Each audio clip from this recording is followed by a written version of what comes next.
Hey, Frankfurt Leads. I am Ben Reno Weber, and I am so glad to be with you here virtually. Sorry, I cannot be here with you in person, but I'm excited about the experience that you all are going to have. So, what's our first question? The first thing is just talking about your background and your values growing up, your high school experience, college, and like what made you really start finding yourself as a servant leader. I think one of the really interesting things about leadership when it is done well is that every leader has to be authentic to their own lived experience. Because you can tell when someone is faking or when they've read a book and they're like, oh, I'm supposed to be like this. And then they try and put that on like a piece of clothing and it doesn't really fit them. And so one of the pieces of my leadership experience that has served me so well over time was to never try to be something that I'm not. You know, I am, you can't tell because we're doing this, but I am a very tall white dude who went to a Catholic school. My dad is a college professor, right? My mom is a shrink. And I come out of a space of a community that really supported me in who I was. And at any moment that I have tried to be inauthentic to that, to like pretend like I had more struggles than I had, or to try and dumb down who I was, it has never worked because it's not who I am.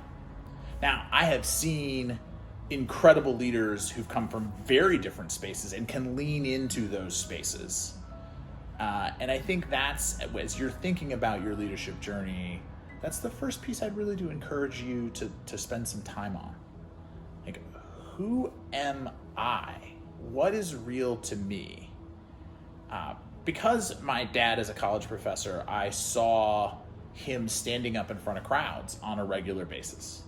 And so for me, that was never intimidating. I did a lot of programs with the Kentucky YMCA. And so not only did I have some mentoring and experience around that, but early on, I got practice standing up in a committee room. And in my very first time doing that, we were representing Ecuador at a Model United Nations Assembly, and I was wearing a carpet with a hole cut in it. And it looked exactly as absurd as you think it did. But because I got to try that became a place for me of genuine leadership. But the people that I work with most closely right now, standing up in front of rooms is not how they lead. They lead through individual interaction, through making a connection directly with one person. And that's a very powerful way to lead. I'm an extrovert. I like people. I find it easy to meet people. The woman that I work with most closely right now is a very serious introvert. For her, authentic leadership is helping other people to be effective in the work that they do. So I think that's the first piece that I would be really thinking about. In terms of my background and experiences as a leader and as a person, you know, some of the things that were very powerful to me were my early leadership failures. Just within the YMCA experience, I ran for governor, and my school was super excited about that, and it was really this great, all these people, and I got thumped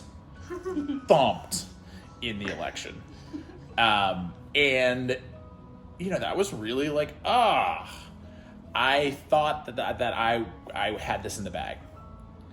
And what happened out of that was, well, what else can I do to impact this community that I care so much about? And so I went to the staff and said, well, listen, I didn't win this, but so I have time. I have really enjoyed some of the service pieces, the hands-on service pieces that we've done. What could we do around that? And it happened that we had this incredibly charismatic director, a guy by the name of Joe Bringardner. And he said, well, I've been cooking around this idea. And so we ended up starting a small service trip that has since evolved. It was called Service to the South. And the first one was 2 vans from a company that no longer exists called Rent-A-Wreck. can't imagine why that company no longer exists. One of them did, in fact, break down. But what we did was travel around the South and think about the civil rights movement and how that impacted the communities in which we lived. And then we would do a lot of really hard physical labor. And so out of that sort of failure came this really interesting experience. And that has replicated itself over and over again. I ended up spending a summer in the Dominican Republic, living and working in this medical clinic outside of the capital. And I saw a set of people who were smarter than I was, worked harder than I did, but because of the circumstances into which they were born and the experiences that they'd had, the work that they did do didn't have the same impact that the work that I did has. And I got very passionate about how we would go about saying, well, listen, everyone should have those equal opportunities. Now, there were a lot of components to that experience that were awful. I witnessed some domestic violence and was in a certain amount of physical danger that was not awesome. But out of that came a real feeling like, oh, there's opportunities for me to use the way that I lead authentically to lean into some of these really challenging problems in ways that can have impact, whilst also empowering people who lead in very different ways. All right, so one of the pieces of really terrible advice that people give high school kids in particular is, oh, you got to shore up all your weaknesses. You know, you're not good at this. You got to work on that. It is important to have a certain level of ability to do the things that are important that get done. But real magic gets made when you learn to lean into your strengths, right? Leading from a space of, oh, I'm good at this, first off, makes you better at it, right? Second off, gives you an awareness. Like, the reason that I love StrengthsFinder, and I've done all sorts of stuff in corporate settings and nonprofit settings with it, is that people rarely recognize their own strengths because it's the water in which you swim, right? Oh, I look at people, I'm a maximizer. I look at people and I see the opportunities there. I'm forever trying to make connections and help people to be their best selves.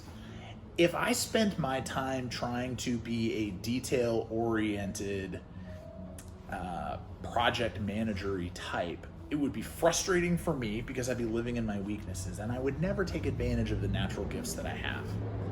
And so one of the things I really encourage you all to do as you go through this experience is hear what that StrengthsFinder has to say to you, which is hard. Many people reject the things that it says because they're like, well, that's not really a big deal. Everyone can do that. No, they can't. And lean into those things in your own experiences and the way that you interact with people, because that's what gets you to reach that highest potential.